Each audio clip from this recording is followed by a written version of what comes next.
Hello everyone, welcome back to my channel. This side Siddhi. And जैसे कि आप सब जानते हैं कि हमारी हिस्ट्री के इम्पोर्टेंट क्वेश्चंस की सीरीज चल रही थी, मैराथन सीरीज।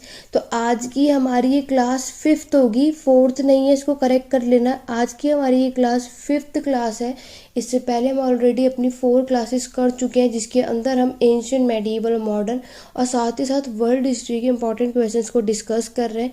आप चाहे DU, BHU, JNU, जामिया किसी भी एंट्रेंस एग्ज़ाम की तैयारी कर रहे हो तो ये वीडियो आप सभी के लिए बहुत ही ज़्यादा हेल्पफुल है।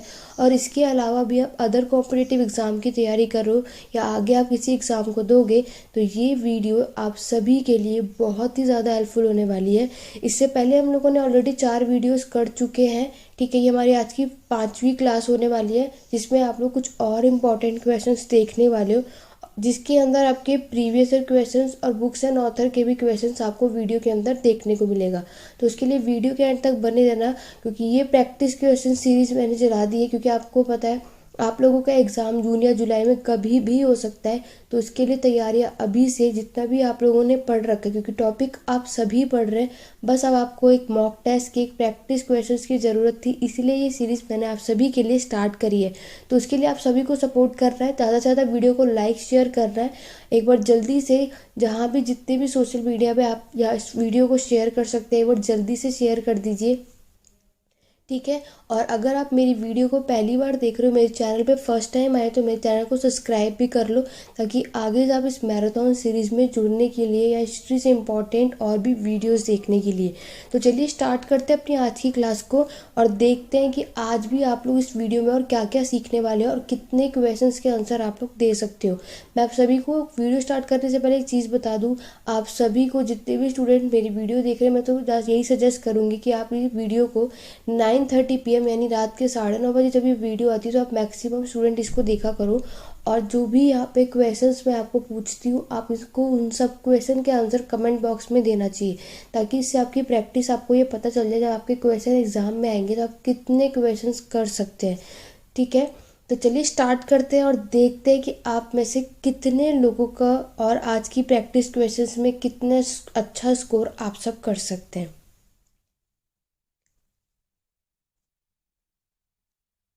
तो स्टूडेंट, जैसे कि आप सभी जानते हैं, जिसने भी मेरी लास्ट 4 वीडियोस देखी है, तो उस लास्ट वीडियो में मैं आपको एक होमवर्क का क्वेश्चन भी देती हूँ, जिसमें मैं आप सबसे पूछती हूँ कि इस क्वेश्चन का राइट आंसर क्या होगा। इस क्वेश्चन का आंसर मुझे आता है, लेकिन मैं चाहूँगी अब और भी ज़्यादा स्टूडेंट आप लोग मुझे आंसर करो। एक क्वेश्चन मैं आपके लिए इसलिए छोड़ती हूँ ताकि आप लोग उस क्वेश्चन का आंसर, तो बेशक आप लोग गलत ही दो, लेकिन आप सभी को इस क्वेश्चन का आंसर देना चाहिए। ठीक है, आशा करती हूँ कि आज की जो वीडियो, लास्ट वीडियो में, इस वीडियो के एंड में जो क्वेश्चन मैं आपको दूँ उसमें मैक्सिमम बच्चों के आंसर मुझे कमेंट बॉक्स में नज़र आएंगे। तो आप लोगों ने, जिस भी स्टूडेंट ने क्लास 4 की वीडियो देखी होगी, तो उसमें लास्ट वीडियो में मैंने आपको एक होमवर्क का क्वेश्चन दिया था, जिसमें मैंने आपको ये मैच द फॉलोइंग का क्वेश्चन पूछा था। आप सभी बात ये जानते हैं। ठीक है, तो मैच द फॉलोइंग से रिलेटेड मैंने आपको ये होमवर्क का क्वेश्चन दिया था और पूछा था कि इसका राइट सीक्वेंस क्या होगा, आपको बताना है। एक तरफ पर्सन दिया था आपको बुद्धिज़्म का, और उनकी जगह दूसरी तरफ पूछी गई थी।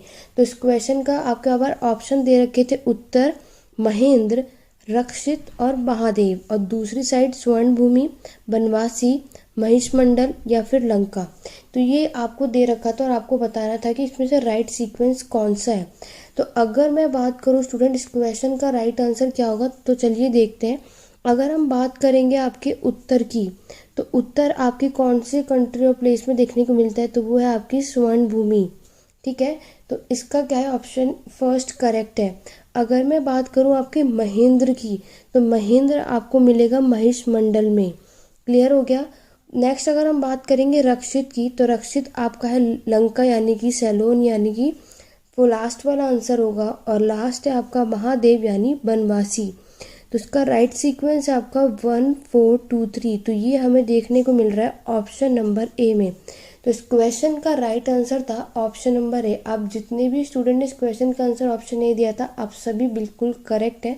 इसका right answer option number A ही है। ठीक है, और बाकी जिन्होंने आंसर नहीं दिया, आशा करती हूँ कि अब जितनी भी आगे वीडियो जाएगी और आज की वीडियो में भी जो मैंने होमवर्क का क्वेश्चन रखा हुआ है, मैक्सिमम स्टूडेंट इस क्वेश्चन का आंसर मुझे देंगे। आप लोग मेरी वीडियो 9:30 पे देखो या उसके बाद देखो, अगले दिन देखो, जब भी आप मेरी वीडियो को देखो आपको सारे क्वेश्चंस के आंसर कमेंट बॉक्स में बताने ही बताने। भर दो कमेंट बॉक्स, कोई प्रॉब्लम नहीं है, लेकिन आपकी प्रैक्टिस अच्छी होनी चाहिए। क्लियर हो गया? तो ये तो आपका होमवर्क का क्वेश्चन था जो मैंने आपको आंसर बता दिया। तो चलिए बढ़ते हैं आज के इम्पॉर्टेंट प्रैक्टिस क्वेश्चन की और देखते हैं आप में से कितने बच्चे कितना अच्छा स्कोर कर पाते हैं और आज की वीडियो से आप कितने आपके लिए नए क्वेश्चन हैं जो आप लोगों को सीखने को मिलने वाला है। तो स्टूडेंट, ये रहा आज का आपका पहला क्वेश्चन। आपके पहले क्वेश्चन में पूछ रहे हैं which one of the following temple is not in Dravidian style. तो आपको बताना है इनमें से कौन सा ऐसा मंदिर है जो द्रविड़ शैली में नहीं है। आपके ऑप्शन है जगन्नाथ टेम्पल ऑफ पुरी, या फिर वृदेश्वर टेम्पल, नेक्स्ट है आप लोगों का कोलालास मंदिर यानी कि वो कोलालास टेम्पल ऑफ काची, और लास्ट है आपका मालपुरम के मंदिर, टेम्पल ऑफ मालपुरम। तो इसमें से ही सारे टेम्पल बने, आपको बताना है इनमें से कौन सा वो मंदिर है जहाँ पर द्रविड़ स्टाइल जो है यूज़ नहीं किया गया है। तो जल्दी से राइट आंसर बताइए कमेंट बॉक्स में कि इस क्वेश्चन का राइट आंसर क्या होगा। पहली बात तो आपको ये याद रखना है कि आपके क्वेश्चन में नॉट पूछा है यानी कि नहीं पूछा है। तो मैक्सिमम स्टूडेंट इस क्वेश्चन में तो यही नहीं देखता और आपका आंसर यही गलत हो जाता है, क्योंकि आपको ये काम बिल्कुल भी नहीं करना है। ठीक है, तो अगर हम बात करें तो इस क्वेश्चन का राइट आंसर होगा आपका option number A, Jagannath temple of Puri, यानी पुरी का जगन्नाथ टेम्पल है जो द्रविड़ स्टाइल से नहीं है। तो इस क्वेश्चन का राइट आंसर क्या होगा आपका ऑप्शन नंबर ए। क्लियर हो गया? तो चलिए इसके बारे में आगे बढ़ते हैं।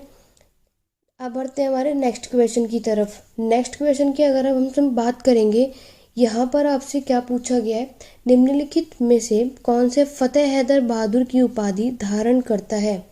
Who among the following hold the title Fateh Haidar बहादुर।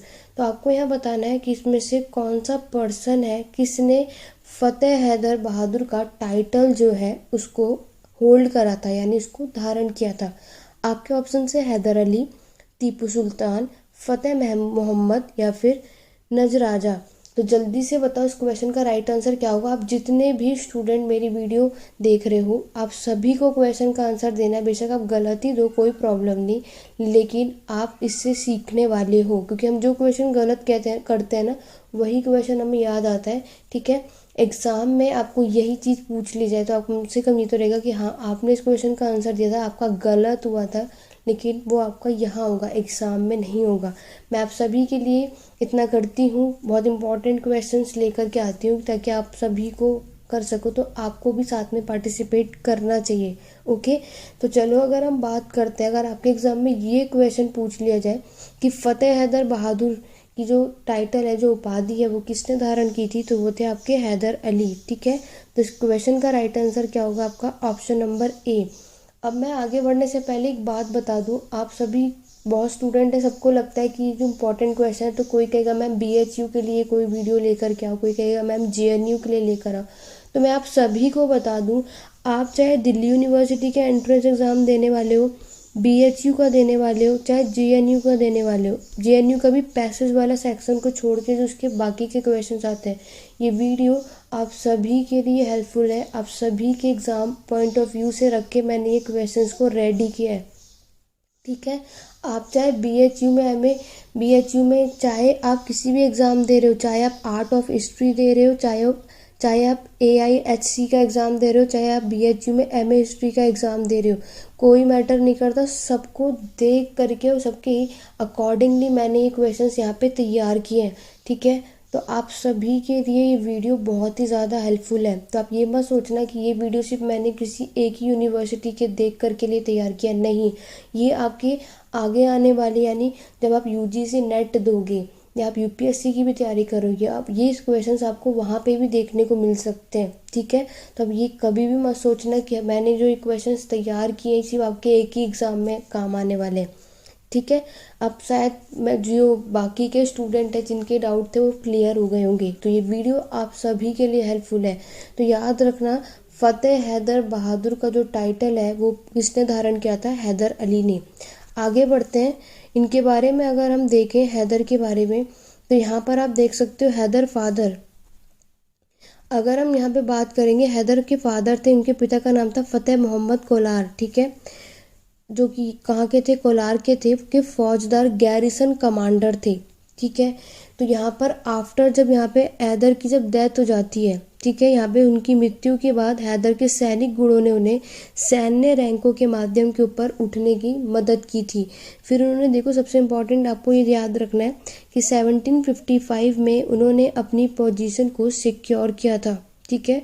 और उन्होंने क्या किया था, 100 हॉर्समैन और 1000 हॉर्समैन, नहीं ठीक है, सॉरी थोड़ा सा वो हो रहा है, लेकिन एक बार फिर से करते हैं।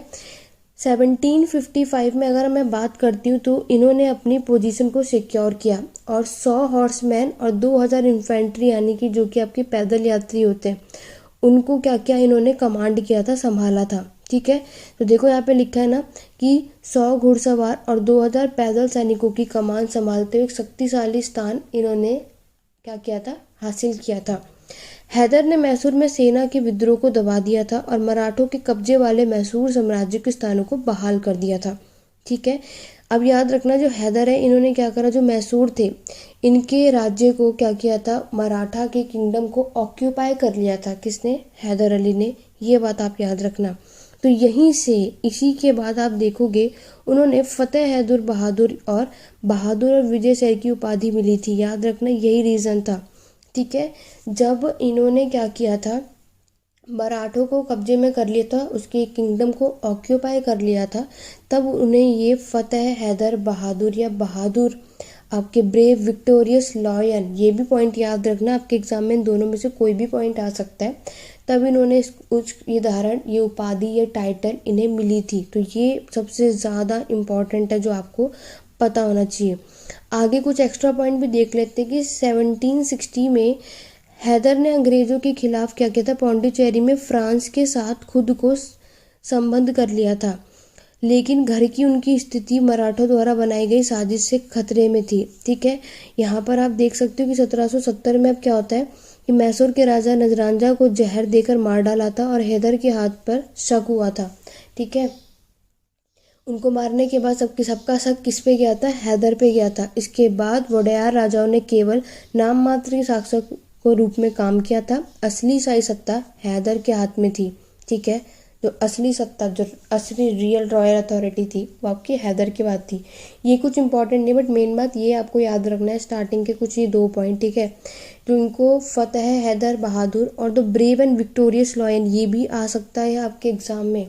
तो ये भी टाइटल जो है, जो दिया गया था या अडॉप्ट किया गया था, हैदर अली इसका राइट आंसर होगा। इन दोनों में से आपके एग्जाम में कुछ भी पूछा जा सकता है। क्लियर हो गया। आगे बढ़ते हैं अपने नेक्स्ट क्वेश्चन की तरफ। नेक्स्ट क्वेश्चन आप लोग देख सकते हैं, यहाँ पर आपसे पूछा गया है, with reference to European rulers या traders the term Batavia is related to which of the following country. आपसे पूछा है, यूरोपीय शासक यानी व्यापारी के संदर्भ में बंटवारिया शब्द जो है, इनमें से किस देश से संबंधित है, भारत, म्यांमार, जापान या फिर इंडोनेशिया। तो ये सब आपके जो भी क्वेश्चन अभी तक हमने तीनों क्वेश्चन किए स्टूडेंट, ये आप देख सकते हैं आपके मॉडर्न हिस्ट्री से रिलेटेड है, ठीक है। बहुतों को, जो अगर आप किसी भी एग्जाम में मॉडर्न हिस्ट्री आपका सब्जेक्ट है, तो इस तरीके के क्वेश्चंस आपको देखने को मिल सकते हैं, और मैक्सिमम आप देखोगे तो मॉडर्न हिस्ट्री से ज़्यादा क्वेश्चंस पूछे भी जाते हैं, ठीक है। तो ये आप देख सकते हैं, बंटवारिया जो वर्ड है, ये आपसे पूछा है कि ये किस देश से संबंधित है, किस कंट्री से रिलेटेड है, भारत, म्यांमार, जापान या इंडोनेशिया। जल्दी से कमेंट करके बताओ इस क्वेश्चन का राइट आंसर क्या होगा, अगर आप लोगों ने इसके बारे में कभी कुछ पढ़ा है। तो अगर हम बात करेंगे आपके यूरोपियन ट्रेडर्स के बारे में, ठीक है, और ये टर्म जो उन्हें दिया गया था बताविया, ये आप लोगों का यूज़ हुआ था इंडोनेशिया में। किससे रिलेटेड है, आपके इंडोनेशिया में। तो इस क्वेश्चन का right answer option number D है, करेक्ट। क्लियर हो गया। तो यहाँ से भी रिलेटेड जो भी बातें मैं आपको बता देती हूँ। यहाँ पर आप देख सकते हो 18वीं सेंचुरी में Dutch had given up Pulicat and move their headquarters further south to Nagapattinam. तो डच जब आपने देखा 18वीं शताब्दी की शुरुआत में डच ने पुलिकेट को छोड़ दिया था और अपना जो हेडक्वार्टर मुख्यालय है वो कहाँ पर, नागपट्टनम में क्या किया था, इन लोगों ने मूव कर दिया था। ठीक है, ये पॉइंट भी पूछा जा सकता है। उन्होंने अपना ध्यान अब इंडोनेशिया के, ये बहुत इंपॉर्टेंट है, they had decided to shift their focus to the spice producing island of Indonesia। अब जो डच की पीपल की अगर मैं बात करूँ, ये यूरोपियन कंट्री थी, आपको पता है, जो कि भारत में आई थी। तो आप यहाँ पर देखो डच ने क्या करा था, पूरा का पूरा फोकस अब इनका स्पाइस पे था, यानी मसाला उत्पादक द्वीपों पर इनका फोकस गया था, जो कि इंडोनेशिया में। और इन्होंने वहीं पर अपनी कैपिटल को स्टैब्लिश की थी, जिसका नाम है जकार्ता, यानी कि बटाविया में अपनी राजधानी को स्थापित कर दिया था, यानी इसको स्टैब्लिश कर दिया था। तो इसीलिए ये बताविया जो वर्ड आप देख रहे हो ये इंडोनेशिया से रिलेटेड है। तो ये अब शायद आपको और अच्छे से क्लियर हो गया होगा। एक बार मैं और बता देती हूँ कि ये एक्चुअल में यहाँ पे कहना क्या चाह रहा, बहुत से स्टूडेंट में भी ना भी समझो। एक बार मैं आपको फिर से बताती हूँ। जो ये डच कंट्री है आपकी, इन्होंने क्या करा, अपनी जो कैपिटल है, अपनी जो राजधानी है, ठीक है, स्टार्टिंग में तो हम देखेंगे इन्होंने अपना जो हेडक्वार्टर है वो पुलिकेट से हटा करके मूव करके कहाँ, नागापट्टनम में शिफ्ट कर दिया। फिर डच के लोगों ने डिसाइड करा कि अब ये अपना जो पूरा फोकस है वो spice producing island of Indonesia पे फोकस करने वाले हैं। और इन्होंने अपनी कैपिटल वहीं स्टैब्लिश कर दी, जकार्ता, यानी कि बताविया जिसको बोला जाता है। ठीक है, जकार्ता बताविया में इन्होंने अपनी राजधानी स्थापित की थी। किसने, डच ने। तो ये क्वेश्चन भी पूछा जा सकता है। ठीक है, तो ये डच याद रखना। एक तो था, ये भी याद रखना कि मसाला उत्पादक द्वीपों पर इन्होंने अपना फोकस रखा और इन्होंने यहीं पर अब क्या करा, अपना जो राजधानी है उसको स्टैब्लिश कर दिया था। कौन सी कंट्री थी ये भी याद रखना, डच था। एग्जाम में यहाँ से भी घुमा कर भी क्वेश्चंस आपसे पूछे जा सकते हैं। तो इसीलिए मैंने ये थोड़ी सी आपको एक्सप्लेन भी कर दिया कि ऐसा क्यों था। तो आपको याद रखना कि क्वेश्चंस के अलावा भी जो भी मैं आपको कुछ बातें बताती हूँ आपको उनको भी याद रखना है। अगर आप इस जो भी जब भी हमारी कोई वीडियो आती है और आप उसमें कुछ नया सीख रहे हो, कुछ नए क्वेश्चंस देख रहे हो, मैं आपको हर वीडियो में एक ही बात कहती हूँ, उसको क्लास ख़त्म होने के बाद आपको नोट डाउन करना चाहिए दोबारा से कि आपने आज कोई नया टॉपिक या नया क्वेश्चन देखा, ताकि आप इन फ्यूचर कोई भी एग्ज़ाम दो तो आप उस हिस्ट्री से रिलेटेड उसको पढ़ पाओ। ठीक है, वीडियो आगे बढ़ाने से पहले जो भी स्टूडेंट मेरी वीडियो पे फर्स्ट टाइम आए, आप सभी को बता दूं टेलीग्राम चैनल का लिंक डिस्क्रिप्शन बॉक्स में, आप लोग उसे भी ज्वाइन कर सकते हो। ठीक है, दो टेलीग्राम चैनल है, एक में ग्रुप है जहाँ पे आप अपने डाउट, क्वेरीज, ये सब कुछ पूछ सकते हो। ठीक है, और भी स्टूडेंट्स हैं वहाँ पर, उनसे भी और मेरे से भी। तो आपके जो भी डाउट हो वहाँ पे पूछ सकते हैं। और दूसरा टेलीग्राम चैनल भी ज्वाइन करना है, वहाँ पर जब भी चैनल पे वीडियो आती है उसका लिंक शेयर किया जाता है। वहाँ पे क्विज भी होते हैं। ठीक है, और वहाँ पे जो भी हिस्ट्री से इंपॉर्टेंट फैक्ट्स, जो भी हिस्ट्री से रिलेटेड इंपॉर्टेंट चीज़ें होती हैं, कभी कोई बुक्स हुई तो उन सब की PDF वहाँ पे शेयर की जाती है। तो उसके लिए आपको उस चैनल को, दोनों टेलीग्राम चैनल को ज्वाइन ज़रूर करना। अदरवाइज जिसका लिंक से ओपन नहीं हो रहा है तो हिस्ट्री एडू पॉइंट सर्च करेंगे तो उनको टेलीग्राम चैनल मिल जाएगा। ठीक है, तो आप सभी जाकर उस टेलीग्राम चैनल को ज़रूर ज्वाइन करना है क्लास के एंड होने पर। तो चलिए बढ़ते हैं अपने नेक्स्ट क्वेश्चन की तरफ। नेक्स्ट क्वेश्चन देखिए, नेक्स्ट क्वेश्चन में पूछा गया है the cartaz system protection against piracy was introduced by which of the following colonial power in India. आपसे पूछा है भारत में निम्नलिखित के किस औपनिवेशिक शक्ति द्वारा कार्टेज प्रणाली समुद्री डकैती से सुरक्षा की शुरुआत की गई थी। पुर्तगाली के द्वारा, डच के द्वारा, फ्रेंच के द्वारा या फिर इंग्लिश यानी अंग्रेजों के द्वारा। तो आपको ये पता है चारों की चारों आपकी यूरोपियन कंट्रीज़ हैं। और आपको यहाँ पे पूछा गया ऐसी कौन सी यहाँ पर कॉलोनियल पावर है जो कार्टेज प्रणाली, जो समुद्री डकैती से सुरक्षा की शुरुआत की गई थी। तो ये तो आप सभी इस क्वेश्चन का आंसर बहुत ईजिली से जानते होंगे, क्योंकि इस क्वेश्चन का राइट आंसर ऑप्शन नंबर ए है, यानी कि आपका पोर्चुगीज़। ठीक है, क्योंकि आपको पता है समुद्र, इन्होंने ही हमारे भारत की खोज की थी। ठीक है, तो इस क्वेश्चन का राइट आंसर क्या ऑप्शन नंबर ए है, जिन्होंने कार्टेज प्रणाली समुद्री डकैती से क्या की थी, सुरक्षा की शुरुआत की गई थी। तो इस क्वेश्चन का राइट आंसर था आपका ऑप्शन नंबर ए।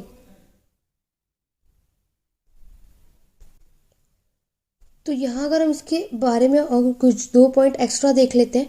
अगर यहाँ पे देखोगे तो पोर्चुगीज़ की अगर हम बात करें, पुर्तगालियों की बात करें, इन्होंने हिंसा से व्यापार में व्यवधान की धमकी दी, जबकि उनकी सुरक्षा कार्टेज को नहीं खरीदा गया। ठीक है, कार्टेज प्रणाली के तहत अगर हम बात करेंगे तो पुर्तगालियों ने व्यापारियों से मूल्य के रूप में पैसों की वसूली की थी। ठीक है, जिसे वे समुद्री डकैती के रूप में कहते थे। ये रेड वाला सेक्शन देखो, अंडर द कार्टेज सिस्टम के अंदर में जाके देखेंगे तो Portuguese excepting money from the trader as price for protection against what they term at piracy. तो ये 2 पॉइंट आपको याद रखना है एग्जाम पॉइंट ऑफ व्यू से। ठीक है, आप इसको बाद में वीडियो को पॉज करके इसको डिटेल में अच्छे से समझना। क्लियर हो गया? आगे बढ़ते हैं अपने नेक्स्ट क्वेश्चन की तरफ।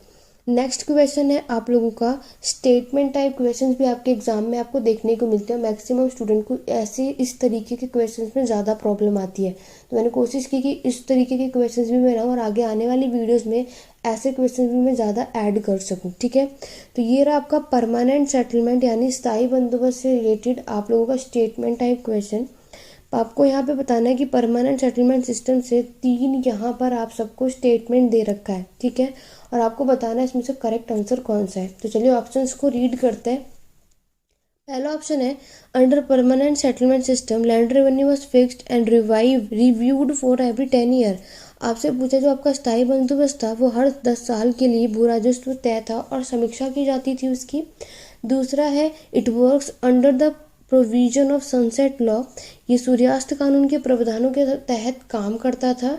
और थर्ड ऑप्शन है benami purchase were prevalent in Bengal to avoid land revenue payment, भूमि राजस्व भुगतान से बचने के लिए बंगाल में बेनामी खरीद प्रचलित थी। तो आपके पास ये 3 स्टेटमेंट है, आप सभी को बताना इसमें से राइट आंसर कौन सा होगा। और मैं अगर आपको बताऊं कि आप सभी को पता है कि मैंने लैंड, आप सभी मुझे इस क्वेश्चन का आंसर देती रहिए, अच्छे पहले पढ़िए। आप सभी को पता है मैंने आप सभी को लैंड रेवेन्यू सिस्टम पे ऑलरेडी वीडियो मैंने बना दी है। ठीक है, तो जिस भी स्टूडेंट ने अगर वो वीडियो देखी होगी तो उसमें मैंने permanent settlement, right Verde settlement और महल वर्डी सेटलमेंट को बहुत अच्छे तरीके से एक्सप्लेन किया है। जिस भी स्टूडेंट ने वो वीडियो देखी होगी तो वो इस क्वेश्चन का आंसर बहुत ईजिली दे देगा बिना किसी प्रॉब्लम के, क्योंकि सारे पॉइंट्स मैंने उस वीडियो के अंदर बताया हुआ है। अगर आप में से कोई भी ऐसा स्टूडेंट है जिसने वो वीडियो नहीं देखी है स्टूडेंट, तो प्लेलिस्ट में जाइए, मॉडर्न हिस्ट्री की प्लेलिस्ट में आपको लैंड रेवेन्यू सिस्टम की वीडियो मिल जाएगी। एक बार आप उसको देख लोगे, उसके बाद आपको कोई भी किसी भी एग्जाम में लैंड रेवेन्यू से परमानेंट हो, चाहे आपका रायट वर्डी सिस्टम हो, चाहे आपका महल वर्डी सिस्टम हो, इन तीनों में से कोई भी लैंड रेवेन्यू एग्जाम में आएगा, आप उसको ईजिली से करके आने वाले हो, चाहे वो स्टेटमेंट वाइज आए चाहे वन वर्ड आए। ठीक है, अभी तक आप लोगों ने इस क्वेश्चन का आंसर दे दिया होगा। और बाकी जो नहीं दे पा रहे या जिनका गलत होगा या जिसको पढ़ना है, तो मैंने पहले ही बता दिया, उस वीडियो को ज़रूर देखना, उसके बाद आपको कभी भी कोई भी प्रॉब्लम नहीं आने वाली है। तो चलिए देखते हैं कि इस क्वेश्चन का राइट आंसर क्या होने वाला है। परमानेंट सेटलमेंट मैंने आप सभी को पढ़ाया था।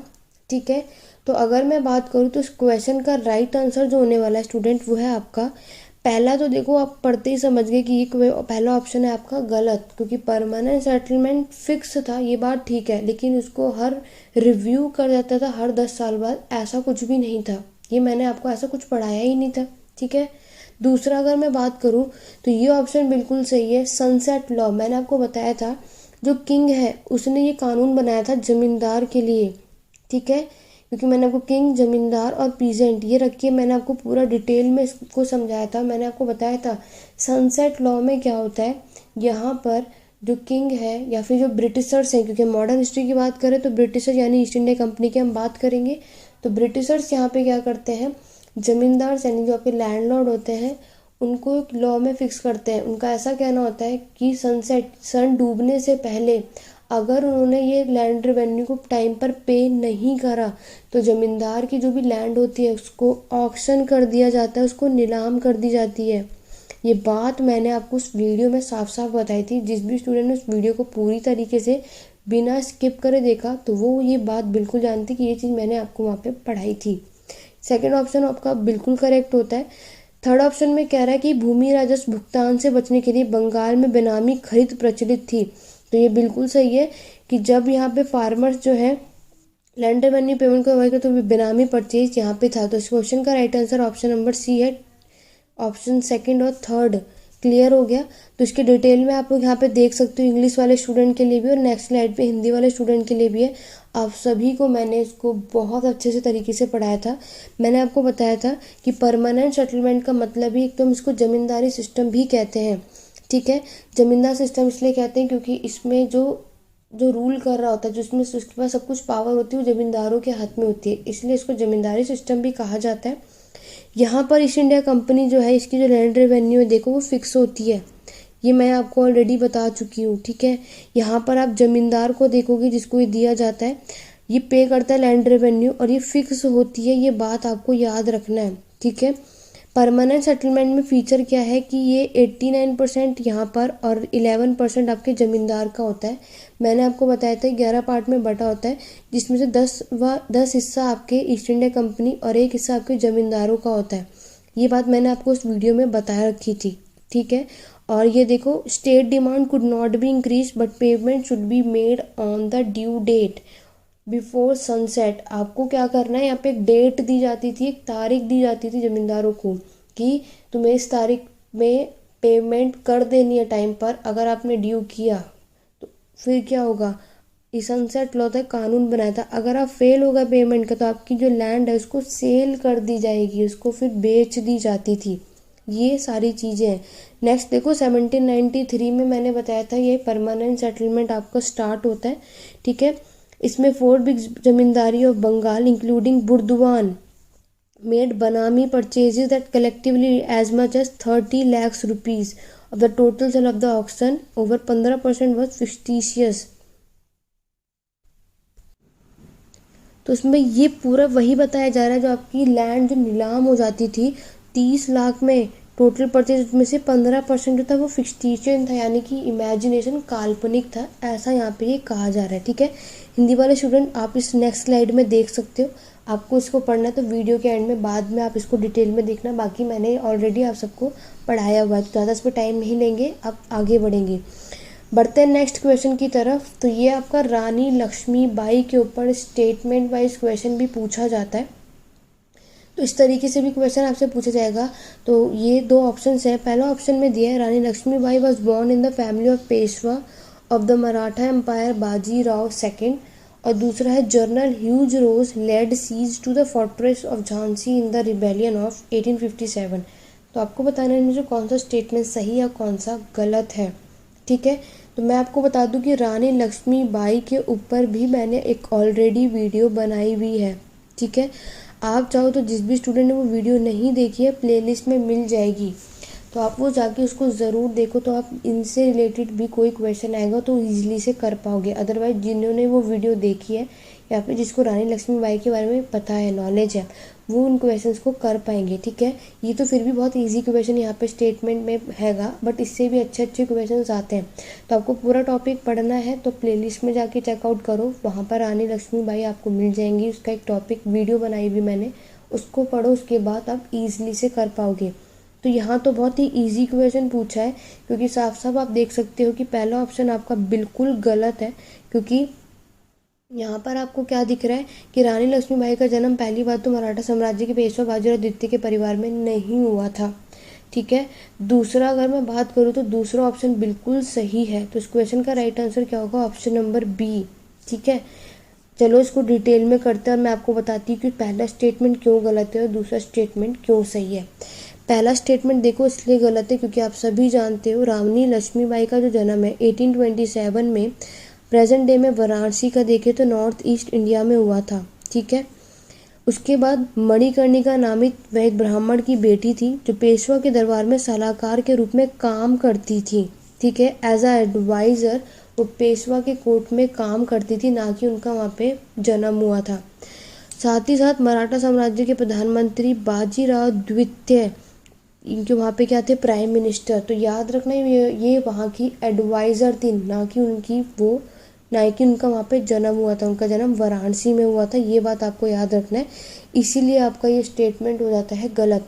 दूसरे स्टेटमेंट बिल्कुल सही है, क्योंकि 1853 में गंधार राव जो महाराजा ऑफ झांसी बिकेम इल, तो 1853 में जो झांसी के महाराजा गंगाधर राव वो क्या थे, बीमार हो गए थे। फिर उन्होंने निर्देश दिया कि वे गोद लिए गए लड़के के बड़े होने तक लक्ष्मीबाई रीजेंट के रूप में शासन करेंगी। ठीक है, गोद लेने के कुछ समय बाद उन्होंने क्या किया, लक्ष्मी विधवा हो गई थी। उसके बाद झांसी के सत्ता में लक्ष्मीबाई की पकड़ आप देखोगे 1858 तक चली थी, जब आपके जो जनरल ह्यूज रोज के नेतृत्व में कंपनी के सैनिकों के किले की घेराबंदी कर दी गई थी। ठीक है, तो ये अगर हम देखेंगे तो रानी लक्ष्मीबाई का जो आप लोग देखोगे पावर थी वो 1858 यानी कि जो आपका रिवॉल्ट हुआ था उसके बाद तक ही चलता रहा।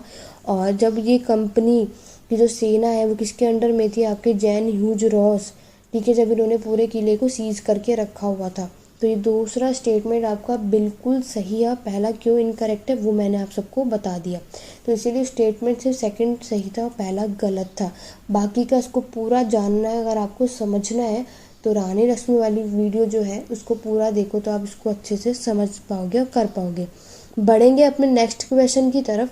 एक बार स्टूडेंट जल्दी से वीडियो को लाइक शेयर कर दो, जो भी अभी बीच में आए होंगे यहाँ पे वीडियो को देखने के लिए। आप सभी अगर भूल गए तो लाइक शेयर ज़रूर करो, मैं आपके लिए इतनी मेहनत करती हूँ, बहुत टाइम लगता है इसको करने में, क्वेश्चन सेलेक्ट करने में, तो आपको भी अपने मेहनत मुझे भी सपोर्ट करना चाहिए। लाइक शेयर ज़्यादा से ज़्यादा करो कि ज़्यादा से ज़्यादा ये वीडियोस औरों तक पहुँचे। ठीक है, टेलीग्राम चैनल ज्वाइन कर लो। और अगर आपको किसी भी एंशिएंट मेडिएवल मॉडर्न और वर्ल्ड हिस्ट्री के किसी भी टॉपिक में कुछ भी पढ़ना है, आपको डाउट है और आप चाहते हो कि उस पर मैं वीडियो लेकर के आऊँ, तो आपको वो कमेंट बॉक्स में बताना है कि आप किस टॉपिक पे वीडियोस चाहते हो। ठीक है, ताकि आपके एग्ज़ाम आने से पहले वो सारी चीज़ें आपकी क्लियर हो जाए। अदरवाइज़ हम ये जो इम्पोर्टेंट क्वेश्चंस की सीरीज़ चल रही है हम इसको कंटिन्यू रखेंगे। तो चलो देखते हैं नेक्स्ट क्वेश्चन में क्या पूछा जा रहा है। नेक्स्ट क्वेश्चन में है महात्मा अयंकाली के बारे में, इनमें पे आपको जो स्टेटमेंट दे रखा है। ठीक है, महात्मा अयंकाली के बारे में स्टेटमेंट है, क्या सही है क्या गलत वो आपको बताना है। पहला, वे एक समाज सुधारक थे जिन्होंने श्रवण को रियासत में वंचित लोगों की उन्नति के लिए काम किया था। दूसरा, उन्होंने भारत छोड़ो आंदोलन में भाग लिया था। तो ये दो स्टेटमेंट आपको बताना है कि इन दोनों में से कौन सा सही है कौन सा गलत है, या दोनों ही सही है। यहाँ पे क्वेश्चन में बोला गया है he was a social reformer who worked for the advancement of deprived people in the princely state of Travancore, और दूसरा ही participated in the Quit India movement। तो जल्दी से बताओ कि इनमें से कौन सा करेक्ट आंसर होगा। आपके पास ये ऑप्शन दे रखे हैं। तो अगर मैं बात करूँ स्टूडेंट तो पहला ऑप्शन आपका बिल्कुल यहाँ सही है कि वह एक समाज सुधारक थे। He was a social reformer जिन्होंने प्रिंसली स्टेट की उसमें काम किया था। ठीक है, लेकिन अगर मैं बात करूं कि उन्होंने क्विट इंडिया मूवमेंट में पार्टिसिपेट किया था तो वो बात बिल्कुल गलत है, ऐसा कुछ भी नहीं हुआ था। इसीलिए आपके इस क्वेश्चन का राइट आंसर क्या होगा, ऑप्शन नंबर ए। ठीक है, बढ़ते हैं और मैं आपको समझाती हूँ कि ऐसा क्यों और क्या था। पहले आप यहाँ देख सकते हो जो पहला स्टेटमेंट बिल्कुल सही है, क्योंकि ये जो थे आपके बिल्कुल सही है, ये मैंने आपको अभी बता दिया। ठीक है, बाकी आप यहाँ पे सारा पढ़ लो, क्योंकि अयंकाली का देखो 28 अगस्त 1863 टू 1941 में रहे और इन्होंने पार्टिसिपेट क्विट इंडिया मूवमेंट में नहीं किया था। यहाँ पे लिखा है did not participate in quit India movement, जो कि आपका 8 अगस्त 1942 में हुआ था, जब वर्ल्ड वॉर सेकेंड के दौरान।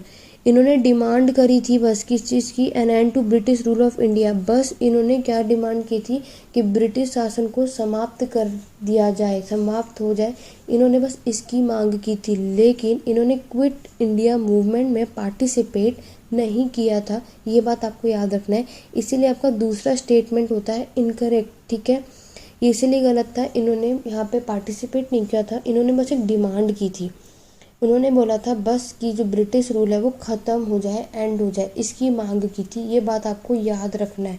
बाकी क्यों इनकरेक्ट है वो मैंने आप सबको बता दिया। पहला बिल्कुल सही था क्योंकि ये एक सोशल रिफॉर्मर है, मैंने आपको बताया। अयंकाली एक समाज सुधारक थे जिन्होंने ब्रिटिश भारत के त्रावणकोर रियासत में वंचित अछूत लोगों को उन्नति के लिए काम किया था।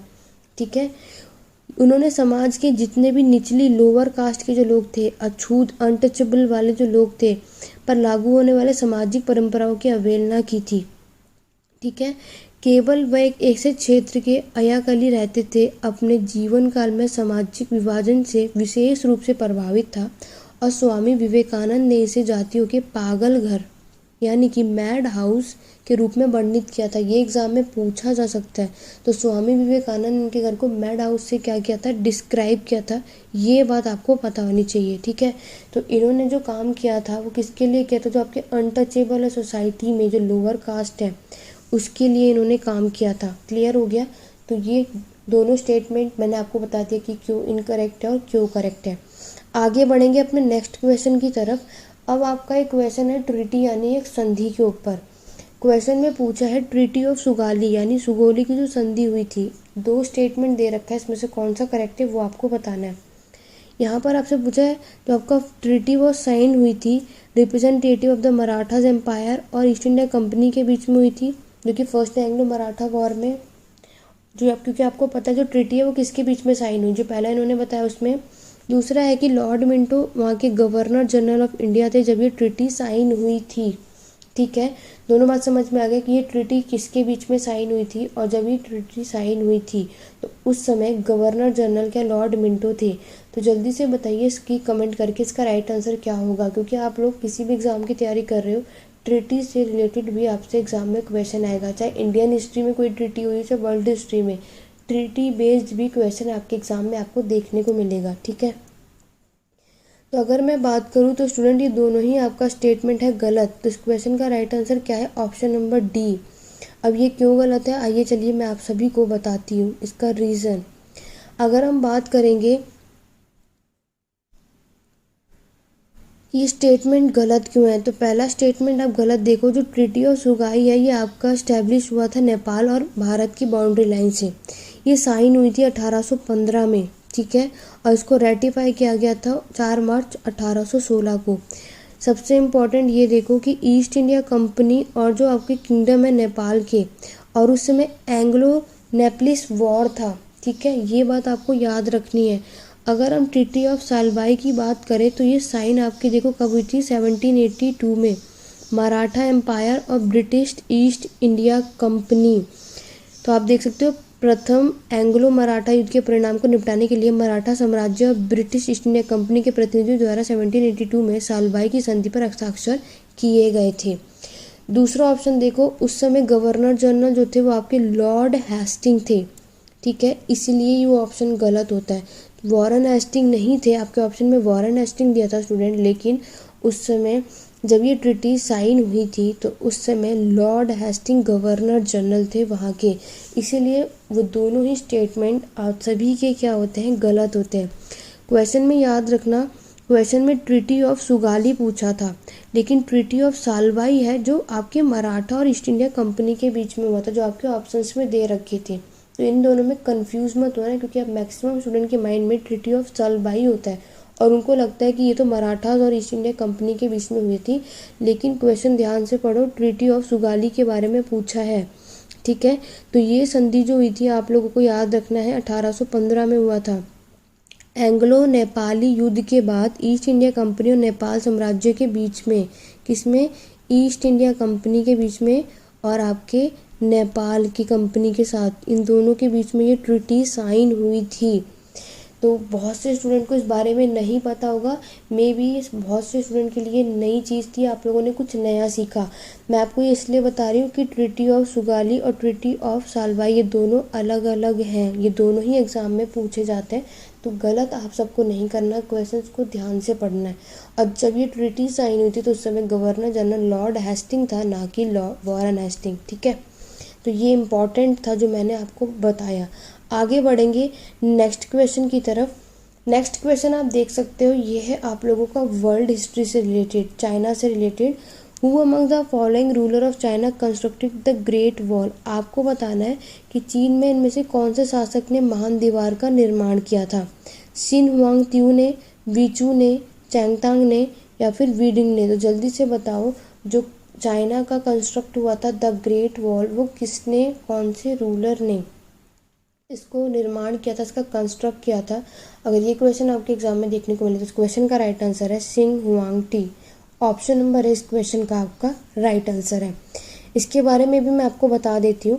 आपको याद रखना है कि क्वान सिंह हुआंग है, ये फाउंडर है किंग डायनेस्टी के, ये पहले एम्परर थे आपके चाइना के, ठीक है। इन्होंने ही इसको क्या ग्रेट वॉल ऑफ चाइना को बनाया था, जो आपको याद रखना है। क्लियर हो गया। और ये भी याद रखना कि ये भी आ सकता है कि क्वेंचिंग हुआंग ये फाउंडर किसके थे, आपके किंग डायनेस्टी के थे, और ये पहले एम्पायर थे आपके चाइना के। ये इंपॉर्टेंट फैक्ट्स है जो आपको याद रखना है। बाकी की चीज़ें आप लोग पढ़ लेना, लेकिन जो इम्पोर्टेंट है उसके हिसाब से मैं आपको आपके एग्ज़ाम के लिए बताती रहती हूँ। आगे बढ़ेंगे नेक्स्ट क्वेश्चन की तरफ। नेक्स्ट क्वेश्चन है हाउ मैनी सूरह चैप्टर्स या फिर आर इन देयर कुरान। आपको बताना है कुरान में कितने सूरह या अध्याय होते हैं, 108, 114, 124 या 786।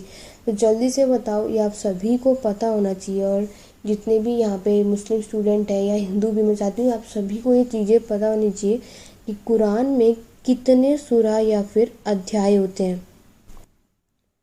सूरह से आप सब समझ रहे हैं कि चैप्टर्स कितने अध्याय होते हैं, ये पूछा जा रहा है, ठीक है। क्योंकि आप देखो हिंदू की बात की तो आप सभी को पता है कि हमारे पुराण कितने होते हैं, तो अब इसका क्या तब आप एक जल्दी से आप सभी बता दोगे 108, ठीक है। लेकिन मैं आपको लिए आज नया क्वेश्चन एक पूछ रही हूँ कि हाउ मैनी सूरह यानी चैप्टर कुरान में कितने होते हैं।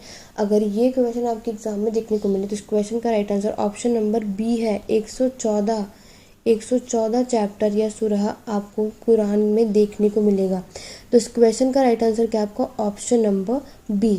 तो आप लोग देख सकते हो, ठीक है। तो 114 आप लोगों को देखने को मिलेंगे यहाँ पर। आगे बढ़ेंगे अपने नेक्स्ट क्वेश्चन की तरफ। तो नाउ स्टूडेंट, ये है आपका आज का होमवर्क का क्वेश्चन।